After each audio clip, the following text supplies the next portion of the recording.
আল্লাহ তাআলা বলতেছে, দুনিয়ার মানুষ, আমি আল্লাহ তাআলা তোমাদেরকে অহেতুক সৃষ্টি করিনি। আমি আল্লাহ তাআলা তোমাদেরকে এমনি এমনি সৃষ্টি করিনি। আফা হাসিবাতুম আন্নামা খলাকনাকুম আবাসা ওয়া আন্নাকুম ইলাইনা লা তুরজাউন।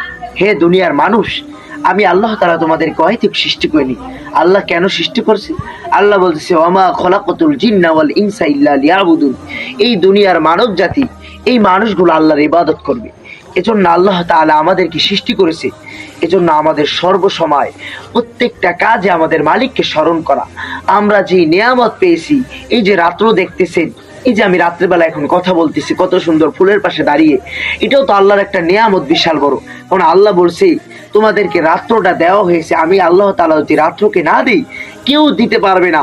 আমি আল্লাহ তাআলা যদি দিন না দেই, কেউ দিতে পারবে না।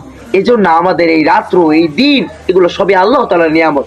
কারণ আল্লাহ যদি কিয়ামত পর্যন্ত শুধু দিনই বানিয়ে রাখে, আবার রাতকে শুধু যদি রাতই বানিয়ে রাখে, কোনো কি কারো ক্ষমতা আছে যে সে দিন এনে দিবে বা রাত এনে দিবে? এটা আল্লাহ জিজ্ঞাসা করতেছে বারবার। কুল আরাআইতুম জাআলাল্লাহু আলাইকুমুল লাইলা সারমাদান ইলা ইয়াউমিল কিয়ামাতি মান ইলাহুম গায়রুল্লাহি ইয়াতিকুম বিদিয়া আফালা তাসমাউন।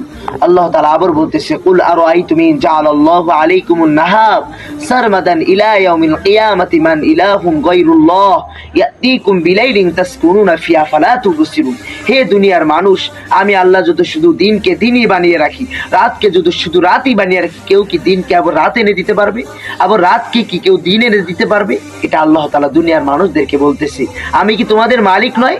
ইলাহু মাআল্লাহ। এজন্য আমাদের সর্বসময় কার দিকে নত হতে হবে? আল্লাহর দিকে। এই সৃষ্টির মিন তাকাতে হবে, আল্লাহর সৃষ্টি কত সুন্দর, এই ফুলগুলো কত সুন্দর, কত সুন্দর একটা পরিবেশ। এই রাত্রবেলা সবই আল্লাহর দান। এগুলো তো কোনো দুনিয়ার কিছু নয়, দুনিয়ার মানুষ এগুলো তৈরি করতে পারছে? সবই আল্লাহর দান। এজন্য আমরা সকলে আল্লাহ তাআলার দিকে নত হব। আল্লাহ তাআলা আমাদেরকে কবুল করুক, আমিন।